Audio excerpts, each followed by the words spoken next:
Confesser ses fautes à Dieu est en même temps proclamer la bonté de Dieu. Le pécheur s'avance vers le Père de toute miséricorde. Psaume 32, 1, 7. À travers les manifestations voyantes du repentir de la pécheresse, Jésus devine le motif profond de sa démarche. La foi. Tes péchés ont été pardonnés, ta foi t'a sauvé. Va en paix. Luc 7, 36, 50.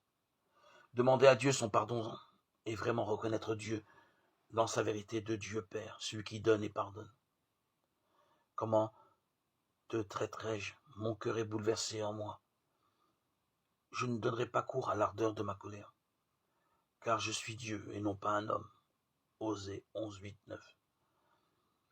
Ce pardon est restauration de la confiance, ou plutôt renouvellement de la confiance, nouveau départ sur de nouvelles bases. Simon-Pierre avait été proclamé roc, pierre de fondement pour l'Église, Matthieu 16, 18. C'était un don de Dieu, car Dieu seul est son Christ, son rocher inébranlable. Pierre ne répond pas à cette grâce et se dérobe au moment de l'épreuve. Je ne connais pas cet homme. Matthieu 26, 74. Le pardon de Jésus sera, à sa résurrection, d'apparaître d'abord à Pierre, Luc 24, 34 et 1 Corinthiens 15, 5. Et ensuite, de l'appeler de nouveau à affermir ses frères dans la foi, Luc 22, 31, 32 et Jean 21, 15, 17. Saül était ivre de fureur contre la jeune communauté chrétienne, Acte 9, 1, 2, converti. L'apôtre Paul proclame lui-même: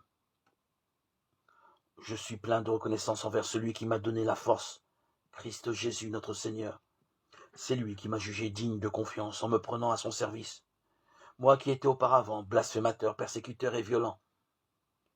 Mais il m'a été fait miséricorde parce que j'ai agi par ignorance, n'ayant pas la foi.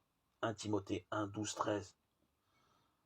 Le pardon est création d'un être nouveau. Porte ouverte sur un avenir imprévu.